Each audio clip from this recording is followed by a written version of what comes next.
al mensaje que predicáramos hace un par de semanas, que también es parte de una serie que estamos compartiendo de Éxodo, capítulo 20, y ya vamos por el versículo 7. Y el verso que hoy tenemos dice de la siguiente manera, si usted puede ir conmigo a leer en su Biblia y así podamos juntos ir al texto bíblico. ¿Ya lo tienen? No lo tienen, les doy su tiempo, no hay prisa. Éxodo 20, pensé que lo había dicho, perdón. Éxodo 27. Lo que pasa es que nosotros no escuchamos nunca la primera vez. Eso es cierto. Ningún predicador es escuchado cuando dice la primera vez la cita, es la segunda o la tercera. Así que le debía la segunda. Éxodo 27. Dice así, si estamos listos. No tomarás el nombre de Jehová tu Dios en vano, porque no dará por inocente Jehová al que tomare su nombre en vano. Amén. Señor, una vez más tú sabes que sin ti nada podemos hacer. Amén. El nombre del Señor, como hemos hecho notar, denota su persona. No son simples letras ni palabras, sino que habla sobre lo que Él es. Y en cada mandamiento hay un carácter de Dios expresado y revelado para nosotros. La manera en cómo Dios se da a conocer a nuestras vidas es por medio de su palabra. Y su palabra revela quién es ese Dios. Y Éxodo no escapa de esta realidad. A veces leemos el Éxodo con el sentir de solo ver lo que Dios dice, aprueba y desaprueba sobre la conducta y el vivir del ser humano. Si bien es cierto, es una regla, pero Dios no quería solo dejarnos saber lo que Él quiere y lo que no quiere, sino quería que podamos conocer su carácter, que ha venido revelándose en todas las escrituras hasta Éxodo, porque en Génesis Dios mostró gracia, mostró poder, y de hecho la salida del pueblo de Israel de Egipto era una muestra de la clase y el tipo de Dios que era Dios para ellos.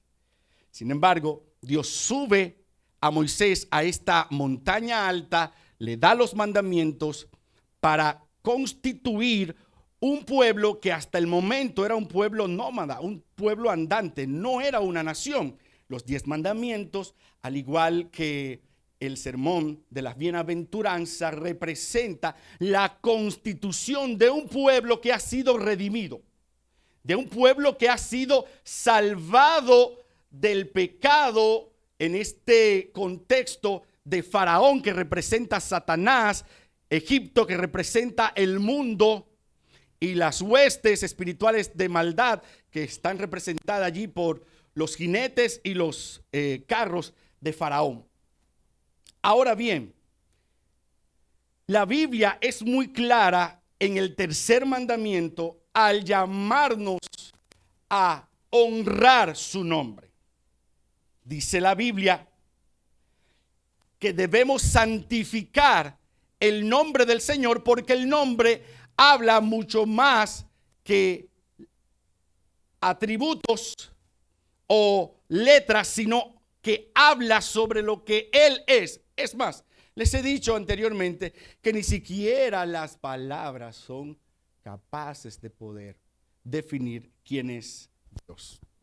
Por lo tanto, mis amados, todo ser humano, todo creyente está llamado a honrar a reverenciar, a proteger el nombre del Señor. Nosotros somos guardianes de la reputación de Dios. Por lo tanto, el primer mandamiento, Dios nos enseñó quién debe ser adorado. En el segundo mandamiento nos muestra cómo debe ser adorado. Pero en el tercer mandamiento, Dios nos enseña cómo debemos tratar su nombre. Más allá de trivializar el nombre del Señor, es vivir de manera que el nombre del Señor no sea blasfemado por nuestra culpa. Y es que la adoración verdadera siempre comenzará con una vida de reverencia. Y esto es una característica que lamentablemente escasea mucho en nosotros como iglesia. Y se ve manifestado principalmente por la familiaridad que ya hemos tenido de reunirnos cuando estamos orando, cuando estamos cantando. Se ha perdido el sentido de reverencia, de que calle delante de Él toda la tierra. Y usted me podría decir, sí, pastor, pero usted debe de entender que todo es Dios. Dios vive en nosotros, Dios siempre está en nuestro interior. Y cómo es que ahora vamos a hacer distinción, porque ¿cuál es la diferencia si yo lo tengo dentro de mí en mi casa? Cuando estoy en el templo también Él está dentro de mí, es lo mismo. Debería entonces yo todo el tiempo estar en reverencia. Bueno, la Biblia nos manda a vivir una vida de plena reverencia, y la reverencia no se demuestra tan solo por actos externos, porque podríamos presentar algunos actos externos como inclinarnos y no estar reverenciando de corazón a nuestro Dios. Pero cuánto más cuando estamos en el lugar que se le ha consagrado a Dios para adorarle, debemos tener esta reverencia, porque es la base de una verdadera adoración. Siempre produce reverencia verdadera. Ahora, antes de continuar, yo quiero que recordemos brevemente lo que hemos visto hasta ahora. Como ya leímos la porción en la Escritura, el tercer mandamiento dice: no tomarás el nombre de Jehová tu Dios en vano. Y vimos que este mandamiento es mucho más profundo que simplemente evitar decir malas palabras o usar el nombre de Dios como una expresión. Porque a veces lo usamos en sinónimo a veces de ira, para expresar sorpresa, pero nunca con la conciencia de que su nombre, cuando es, valga la redundancia, nombrado, tiene que ser adorado, reverenciado, y tener el conocimiento de que no estamos nombrando a cualquier persona, porque no es simplemente palabras que decimos, es la declaración de la persona de Dios.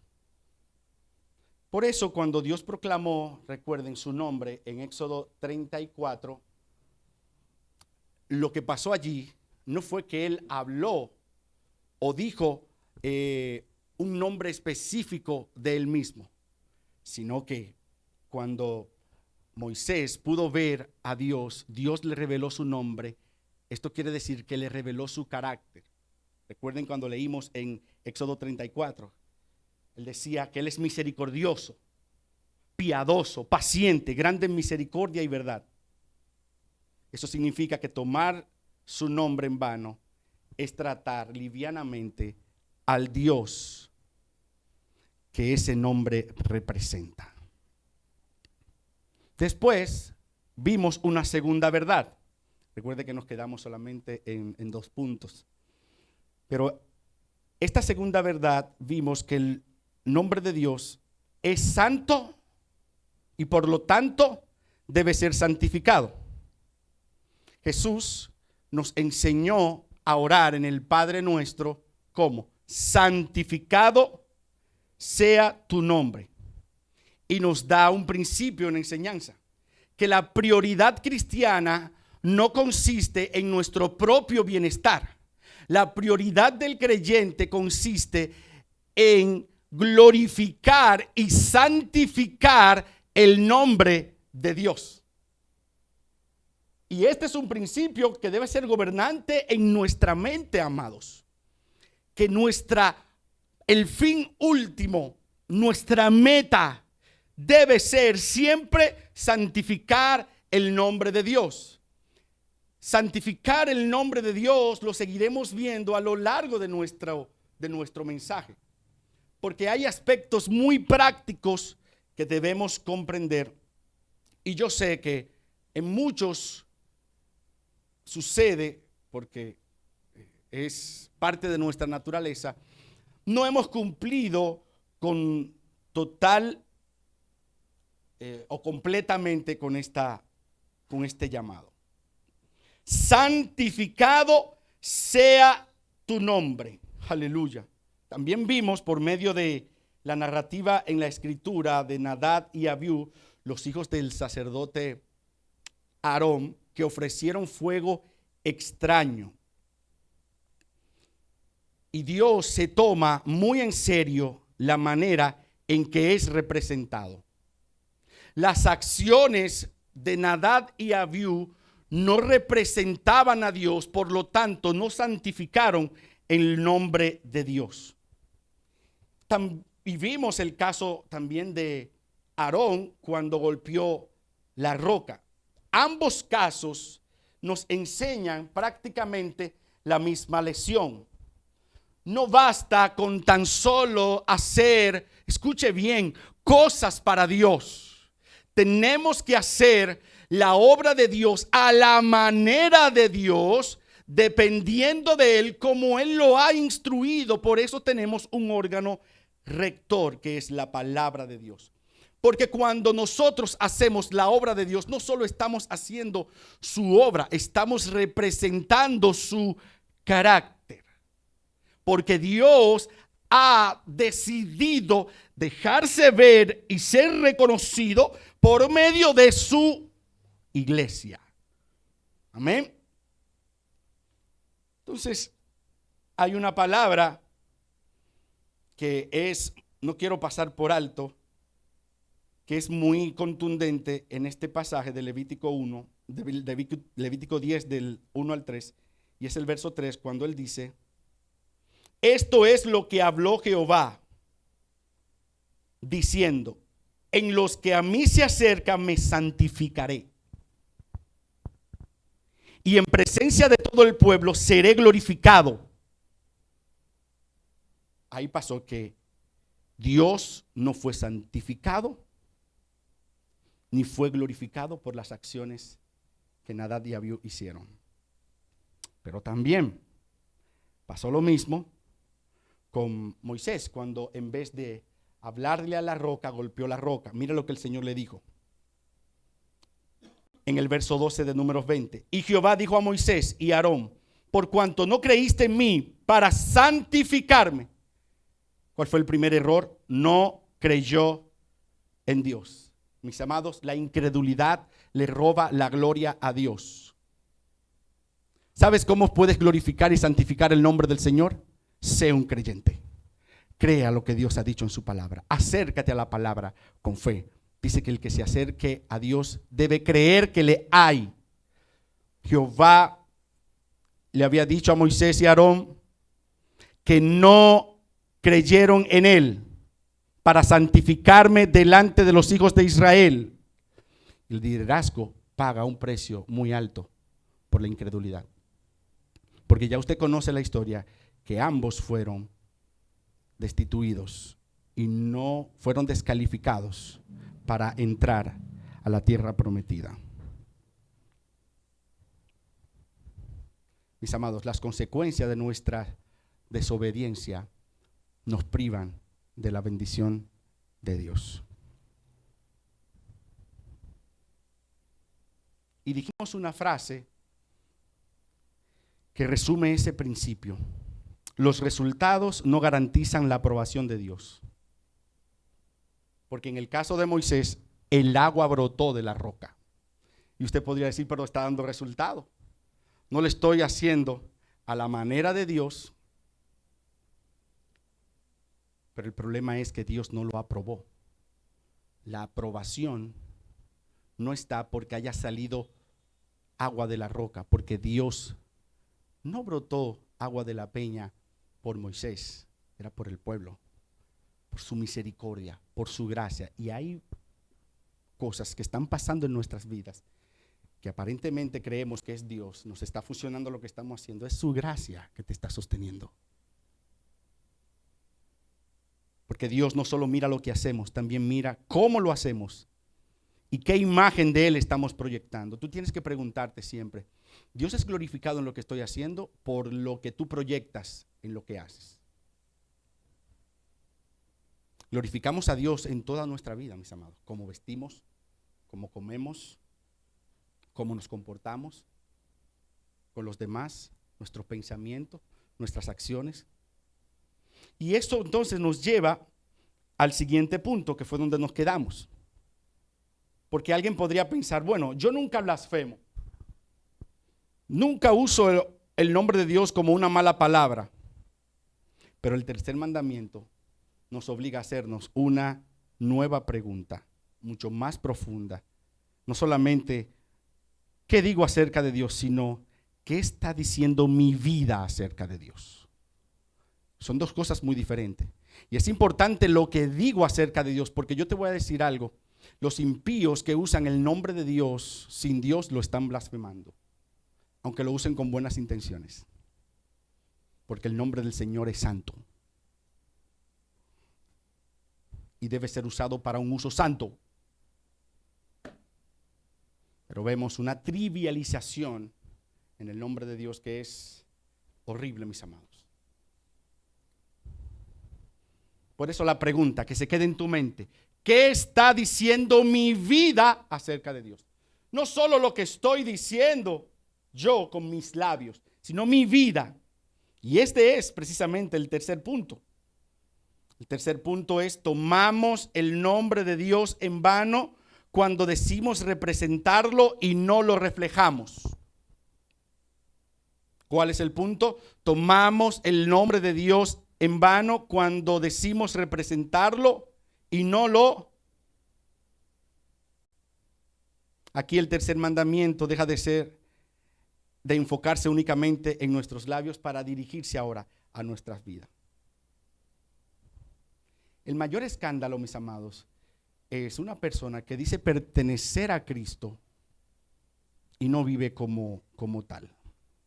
Por eso es el ruido que ustedes pueden estar viendo ahora mismo en nuestro círculo cristiano.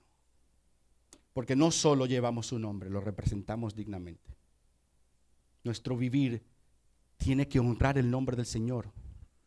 Ahora, si es mintiendo, que Dios sea glorificado y nosotros seamos alegrados. Pero mis amados, si tú dices pertenecer a Cristo, pero vives de una manera que contradice lo que dice el Cristo que tú aludes o dices conocer, entonces hay un problema. En otras palabras, la forma más frecuente de tomar el nombre de Dios en vano no es pronunciarlo irrespetuosamente, sino llevarlo indignamente. Y este caso está repetidas veces en el Antiguo Testamento y repetidas veces en nuestra propia vida. Y eso es exactamente lo que Dios denuncia por medio del profeta Oseas.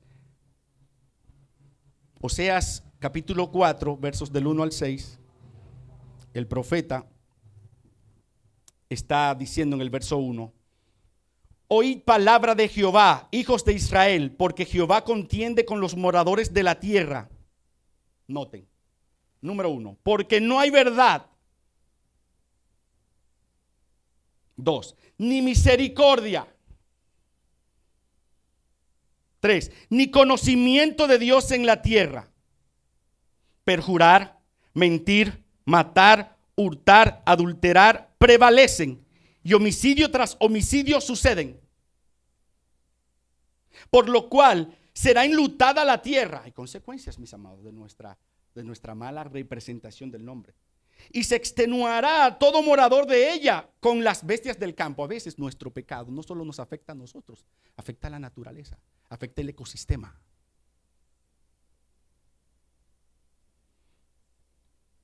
Con las bestias del campo, las aves del cielo y aún los peces del mar morirán.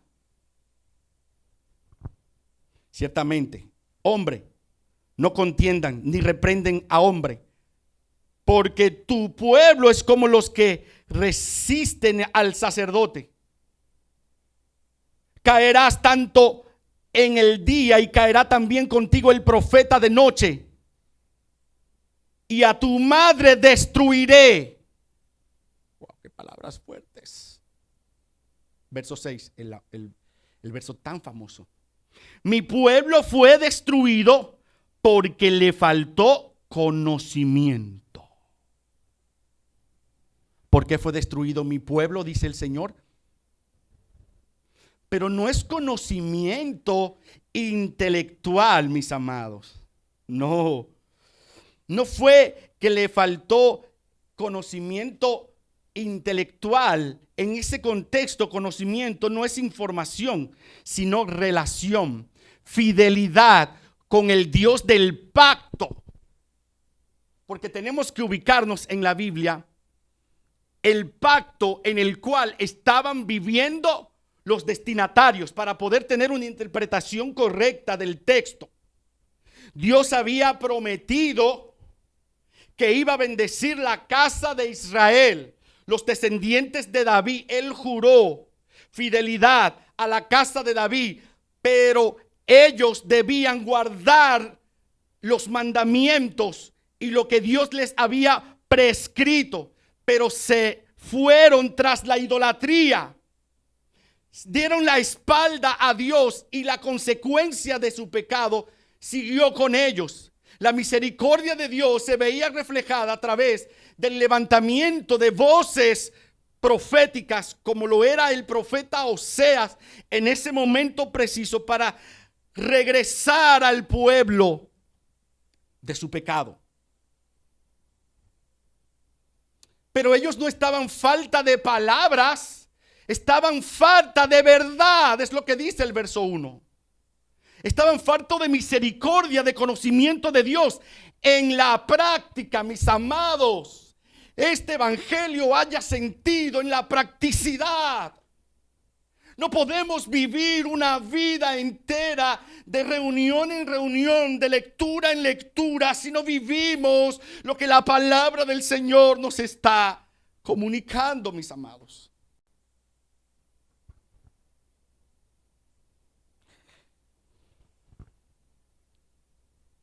¿Cuál fue el resultado de su falta de conocimiento? Fue que rechazaron la voluntad de Dios para sus vidas. Y la consecuencia fue que perdieron su función espiritual. ¿Sabes qué le dice el Señor? Yo no terminé de leer el verso 6. El verso 6 continúa diciendo: porque cuando desechaste el conocimiento, yo te echaré del sacerdocio. ¿Y sabes qué significa el sacerdocio? Es la vida que representa a Dios en la tierra. Un sacerdote es uno que representa a Dios, porque es uno que se une a Dios en una unidad indivisible. Ese es el primer propósito elevado del sacerdocio. No es hacer cosas para Dios, es primero ser uno con Dios. Es mezclarse a Dios por medio de la comunión, el comulgar con Dios en el lugar santo y santísimo, donde Dios le revela su voluntad al sacerdote para luego representarlo afuera. Así es que inicia. Pero oye lo que el Señor le dice: yo te echaré del sacerdocio. ¿Por qué? Porque olvidaste la ley de tu Dios. También yo me olvidaré de tus hijos. Ay, Dios mío, ten misericordia, Padre. Pero Israel afirmaba ser un pueblo de Dios. ¿Cuántos hoy en estos días no afirman ser el pueblo de Dios? Y dicen que se van en gloria, pero viven como si no conocen a Dios. Israel vivía como si no conocieran a Dios. Pero el resultado fue devastador. Muy fuerte, mis amados. Pablo, en el nuevo pacto, en Romanos 2:24, habla en el verso 2 que en el capítulo 2, verso 24, no de incrédulos, no. Está confrontando a personas que con la ley se gloriaban en ella, pero su conducta contradecía lo que enseñaba. Oiga lo que dice el texto. Porque el nombre de Dios es blasfemado entre los gentiles. Vamos a leer unos textos más arriba. Dice, tú pues que enseñas a otro, ¿no te enseñas a ti mismo? Tú que predicas que no se ha de hurtar, ¿hurtas? Tú que dices que no se ha de adulterar, ¿adulteras? Tú que abominas de los ídolos, ¿saqueas sus templos? Tú que te jactas de la ley, con transgresión de la ley y deshonras a Dios, porque el nombre de Dios es blasfemado entre los gentiles por causa de vosotros, según está escrito. Observe esto cuidadosamente, porque Israel, volviendo a Israel, no profanaba el nombre de Dios solamente con sus labios. Y ese es el punto fuerte. O sea, este es el mensaje central de este punto. Porque aquí encontramos una de las aplicaciones más fuertes de este tercer mandamiento. Cuando el mundo piensa en Dios, muchas veces piensa en nosotros. Yo estoy no cansado, pero lo he dicho muchas veces, que la Biblia, que mucha gente va a leer, eres tú y soy yo. La gente lo que conocerá de Dios, muchas de esas gentes que están cerca de ti, es lo que verán a través de ti, mis amados. Y qué pena que muchos digan, si ese es cristiano, ¿cómo es su Dios? Porque hay mucha gente que ya ha tomado como un modismo el ser cristiano. Soy cristiano, soy evangélico, soy líder, soy servidor, pero viven mintiendo, engañando, siendo egoístas, practicando la inmoralidad. Entonces, ¿qué concluye el mundo? Si así son los cristianos, ¿cómo será su Dios? Dice Tito 1:16. Profesan conocer a Dios, pero con los hechos lo niegan. Aunque aquí Pablo está describiendo específicamente a los falsos maestros de Creta, el principio aplica a cualquiera que profese la fe cristiana.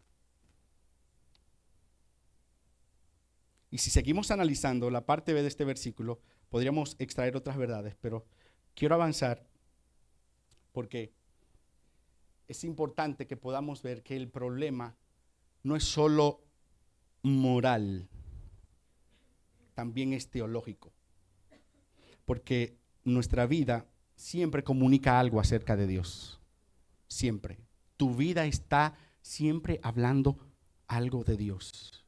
¿Cómo, pastor? Bueno, en cada decisión, en cada palabra, en cada reacción, expresamos paciencia, amor. ¿Y qué son estos? Frutos del Espíritu. ¿Y el Espíritu quién es? Dios, mis amados.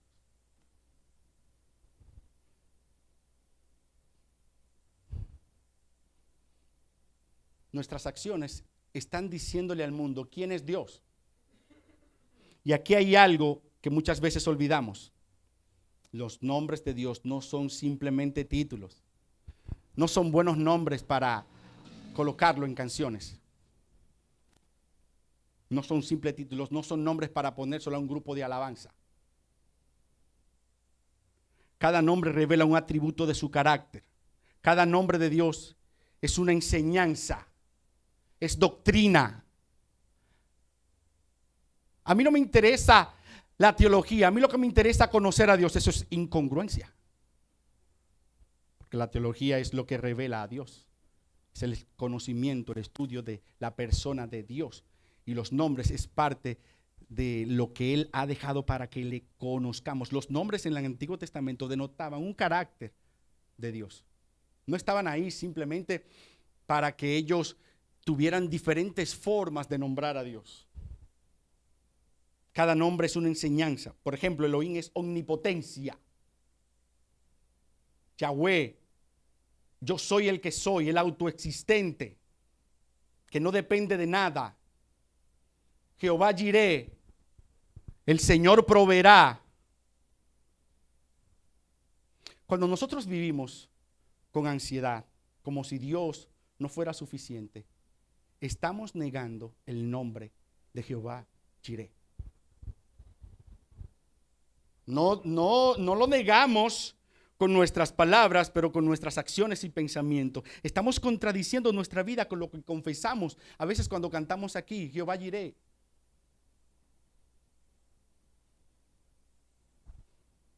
No quiero teología, pastor. Yo quiero conocer al Señor. Bueno, quiero decirte que no puedes conocer al Señor si no conoces lo que Él reveló de sí mismo en sus nombres. Puedes saberte todos los nombres y pronunciarlo en el original, pero si no sabes lo que revela cada nombre, no produce eso transformación en tu vida. Cuando la Biblia lo llama Yahweh, nos recuerda que Él es eterno. Amén. Ahora, no basta con pronunciar correctamente el nombre de Dios. Tenemos que vivir de una manera que honre el nombre que llevamos, que es el tema de nuestro mensaje. Por eso, paso al cuarto punto. Hay otra manera muy común de tomar el nombre de Dios en vano. No solamente lo que hacemos cuando vivimos de manera inconsciente, sino cuando usamos el nombre de Dios para respaldar nuestros deseos. ¿Se puede entender?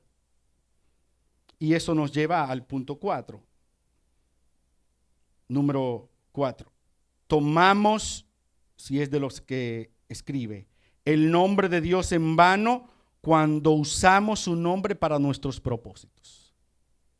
Tomamos el nombre de Dios en vano cuando lo usamos para nuestros propósitos. Jeremías 23, del 16 al 32, es una cita un tanto extensa. No la voy a leer en esta ocasión, pero puede ser tarea para su casa.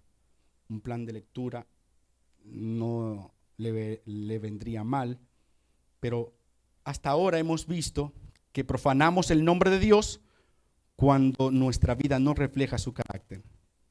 Pero hay otra manera peligrosa de tomar su nombre en vano. Es atribuirle a Dios palabras, planes o deseos que Él nunca dijo.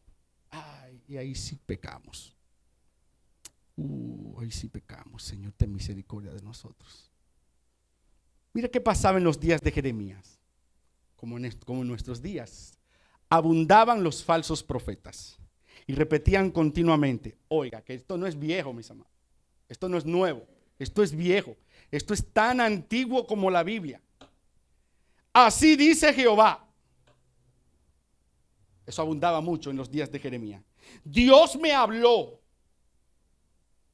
Tengo palabra del Señor. Pero Dios respondía con solemnidad. En el verso 21 de Jeremías 23.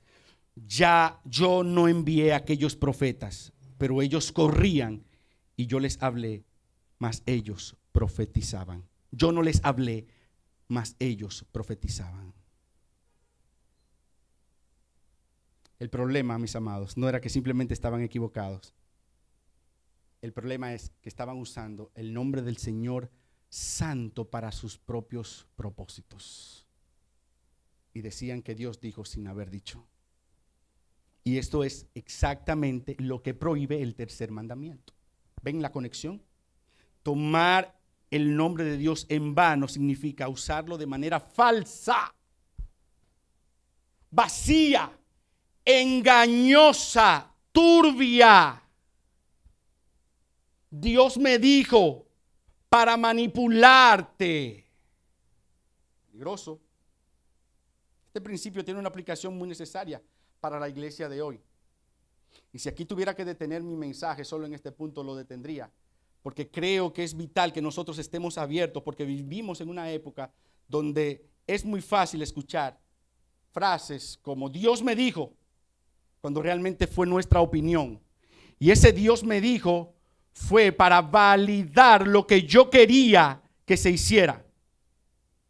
Vemos hoy frecuentemente que se manipulan personas usando la palabra de Dios, el nombre de Dios. Se sacan versículos de contexto para defender nuestras preferencias. Y un texto fuera de contexto es un pretexto, es una regla de hermenéutica, de interpretación fiel del texto. Escuchamos frases como: tengo una palabra para ti. El Señor me mostró. El Señor me dijo.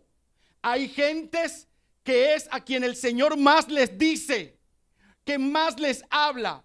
No me digas que Dios te dijo, dime qué Dios ha dicho en su palabra. Porque la palabra profética más segura es la Biblia, mis amados hermanos. Y Dios nunca necesitará que nosotros mintamos para defender su verdad. Jamás. Si Dios no ha hablado, nosotros tampoco debemos hablar. De lo que no tenemos luz, tenemos que ser humildes y decir: hermano, voy a orar. No sé, no tengo respuestas. No quieras ser un Google para toda la gente que busca respuestas, porque no lo eres. Debemos tener la suficiente humildad para decir: no sé. Es algo en lo que tengo que tratar de indagar, investigar, orar. En el Nuevo Testamento, el don de profecía nunca fue dado para crear personas incuestionables. Porque el problema es que los profetas se convierten incuestionables. ¿Cuándo? Cuando te dicen Dios me dijo. Eso es para que tú no los cuestiones. Si alguien te va a dar una palabra a ti y te dice Dios me reveló, ¿es tu palabra contra la de Dios? Entonces, ¿qué hace? Absuelve condiciona al profeta. O sea,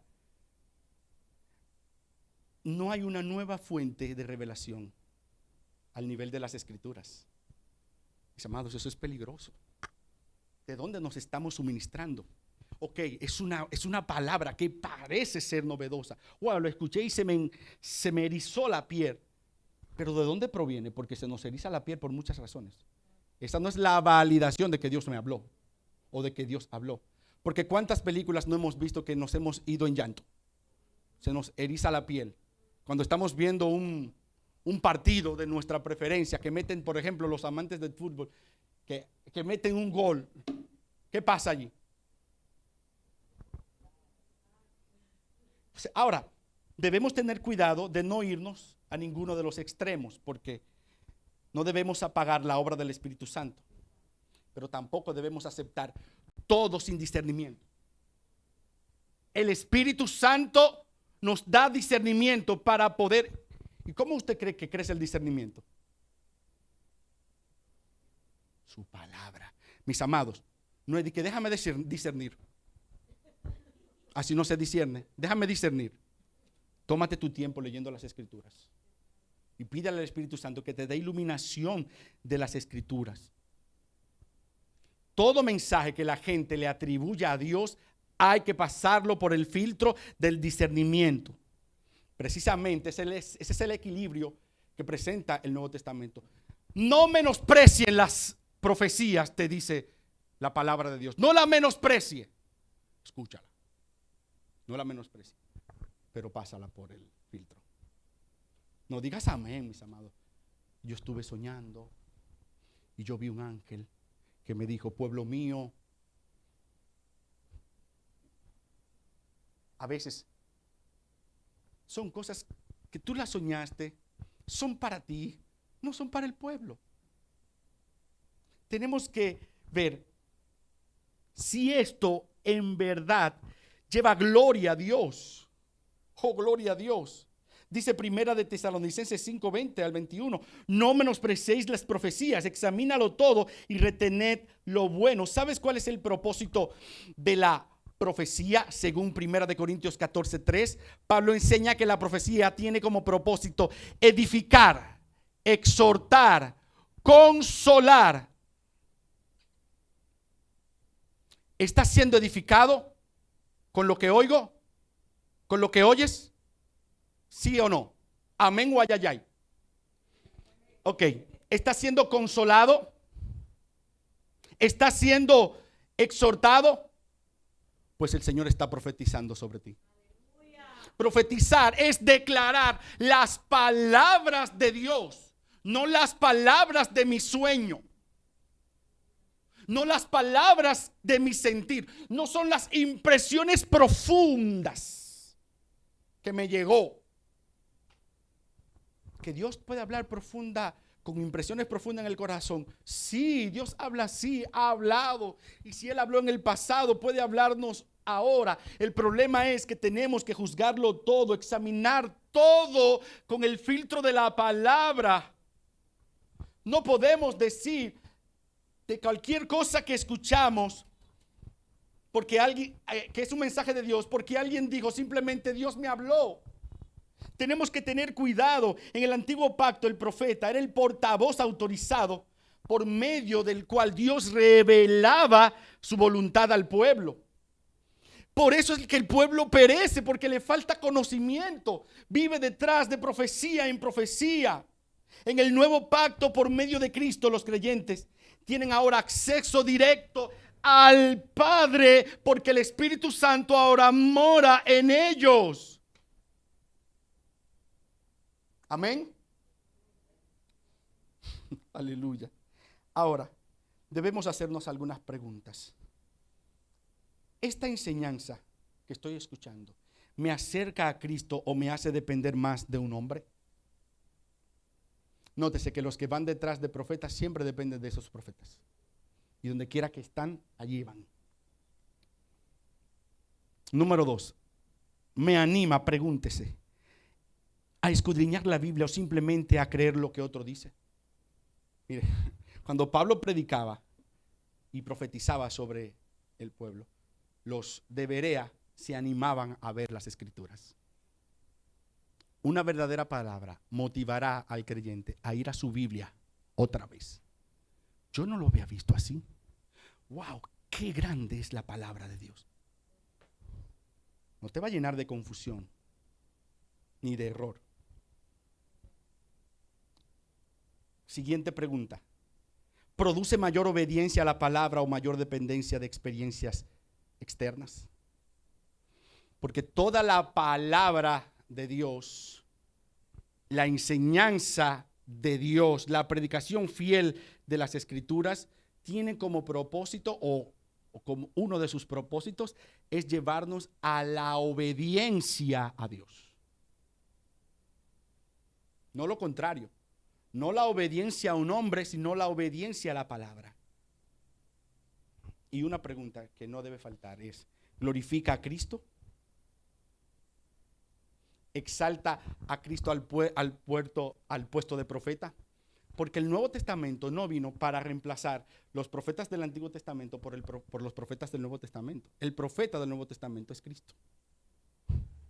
Y claro que nosotros todos somos profetas de Dios, porque podemos declarar la palabra de Dios, pero la función profética la tiene nuestro amado Jesucristo. Él es la voz de Dios en la tierra. Mis amados, después de Cristo no existe otra revelación. Por eso en Cristo fue condensado todo. Aleluya. Por eso cada palabra que recibimos tiene que dirigir nuestra mirada a Cristo.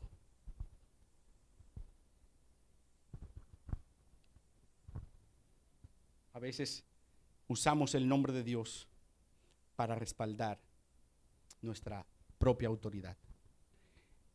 Y tenemos más autoridad, o sea, proyectamos más autoridad al hablar nuestras palabras que la propia palabra de Dios.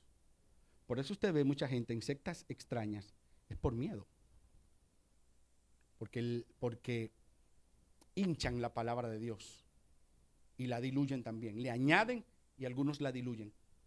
Y lo dicen con una autoridad, un don de convencimiento. Usted ve muchos feligreses rendidos ante esas falsedades.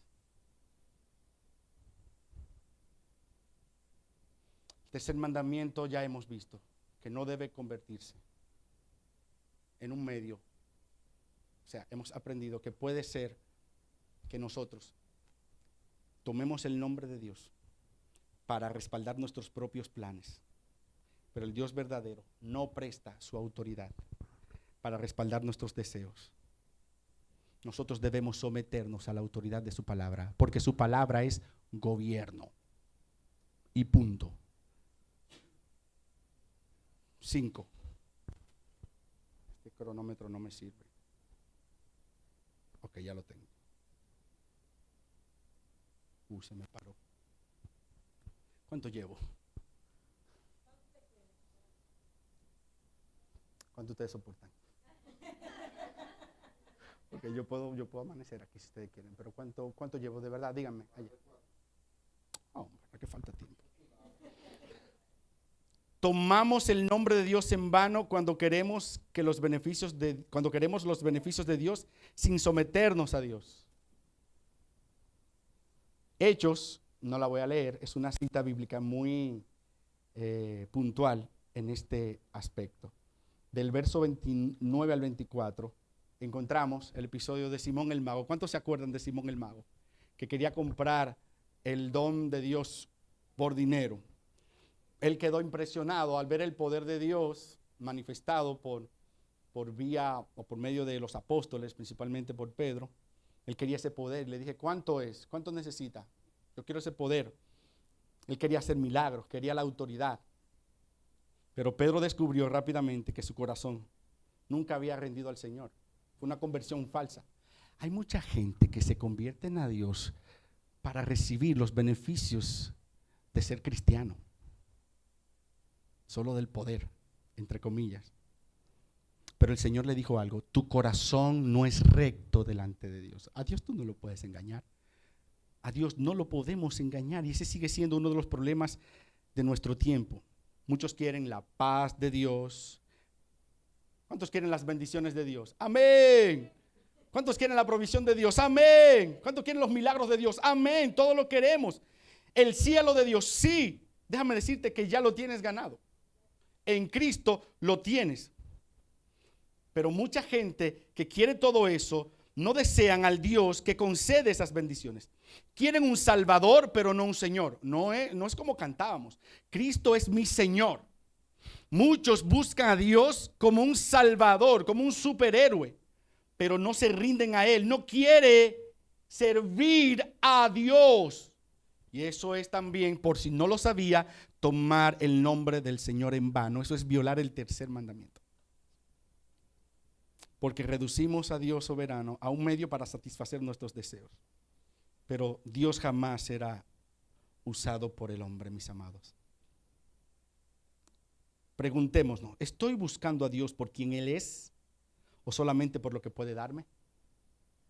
¿Usted ha hecho esa pregunta? Si usted, bueno, hay una canción que dice, si decidieras todo, incluso no amar, eso es imposible realmente. Que Dios no nos ame, eso es imposible. Pero comunica una verdad que podemos considerar. Si en algún momento somos privados, como Job, bendito sería el nombre de Dios. ¿Seguiríamos honrando su nombre?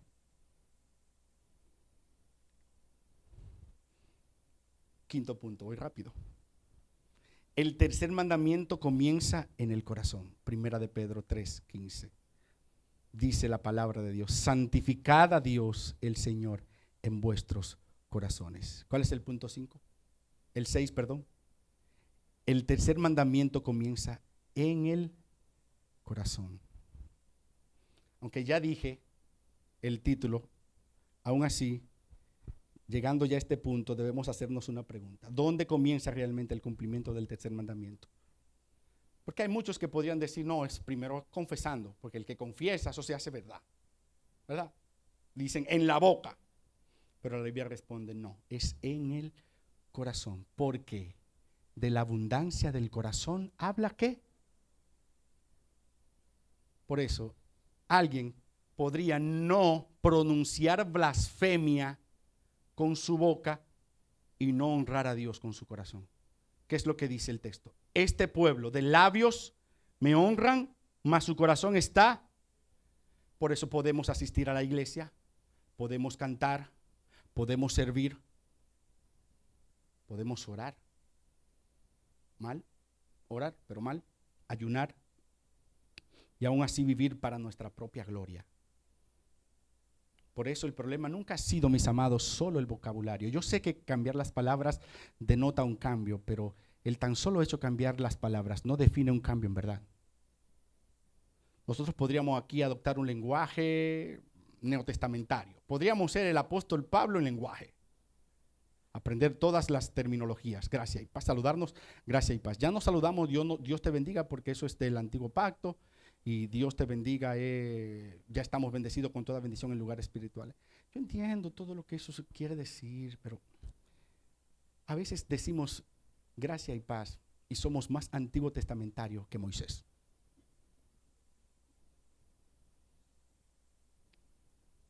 Me disculpan los del nuevo pacto.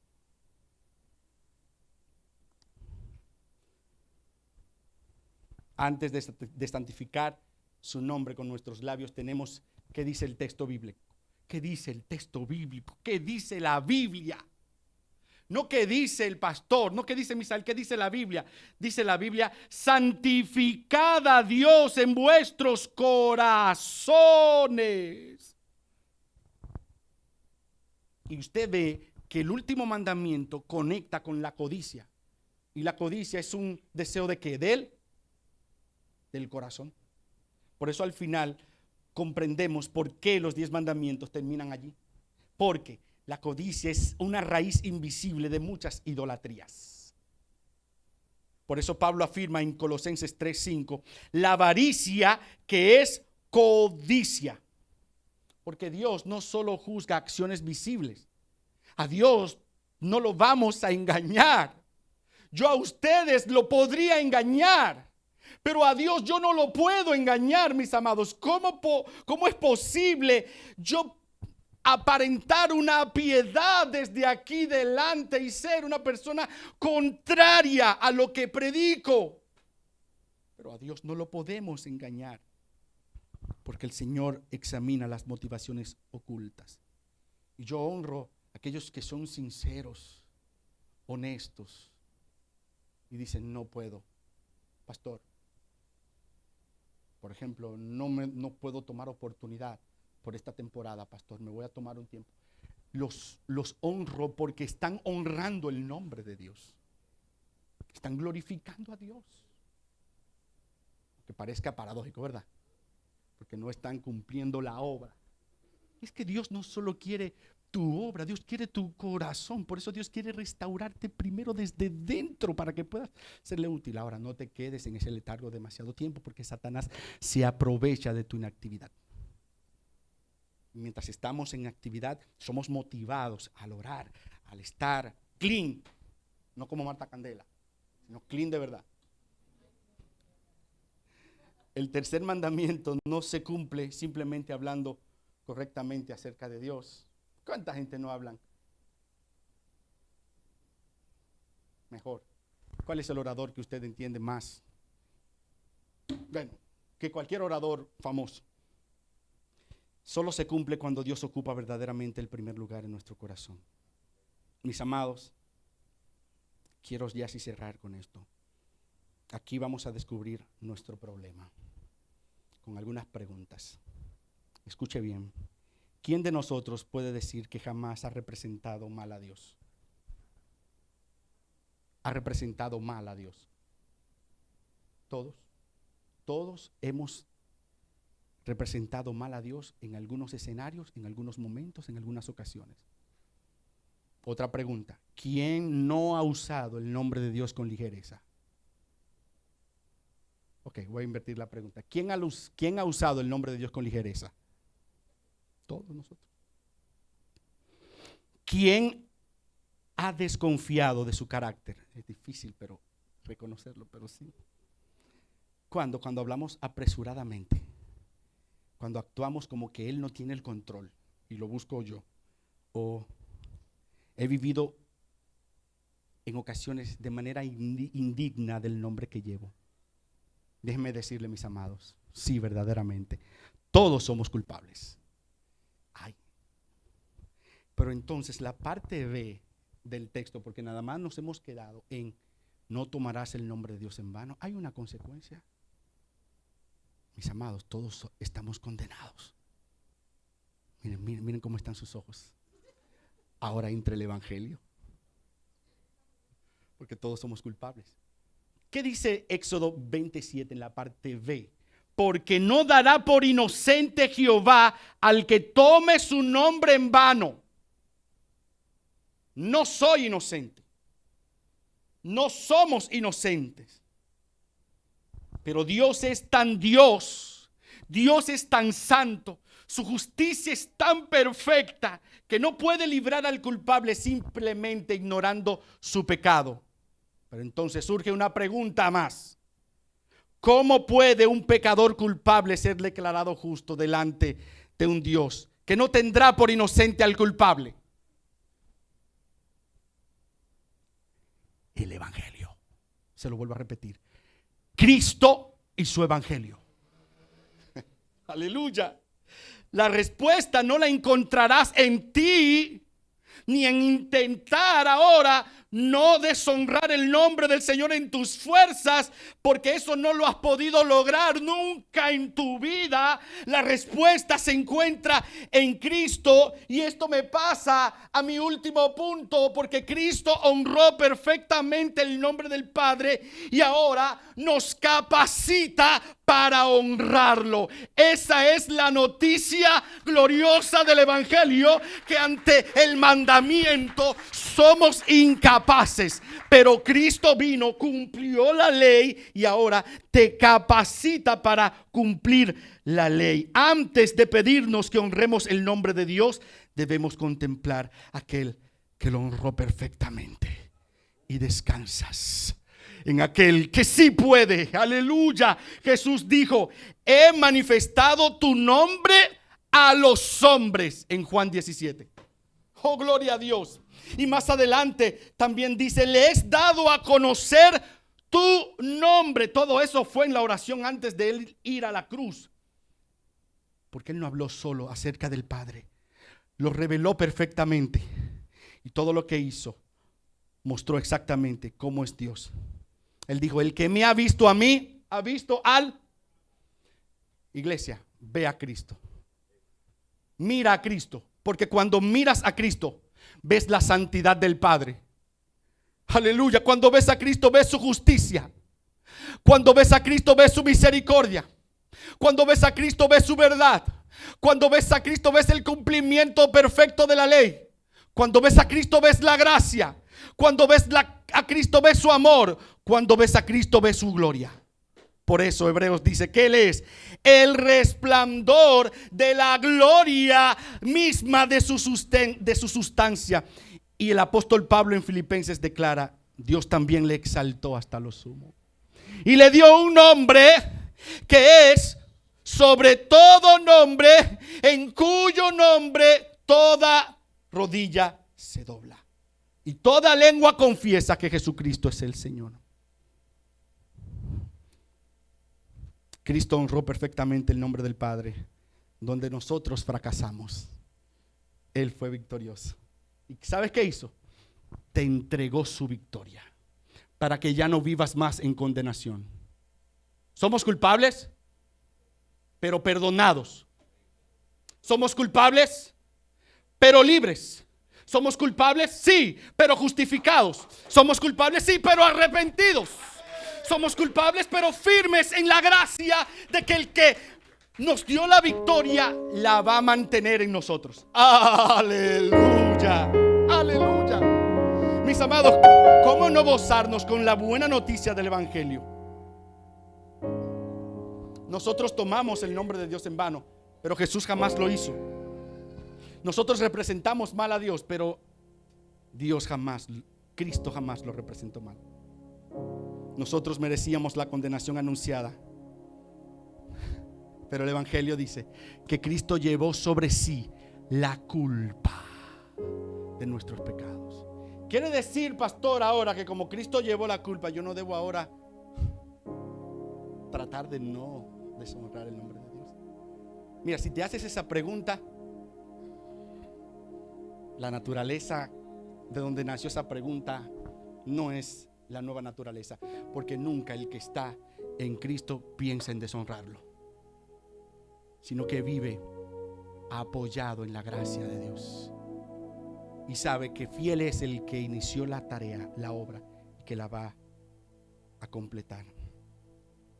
Póngase de pie, mis amados hermanos. Quiero concluir de pie mi mensaje. Hermanos, cuando salgamos de este lugar,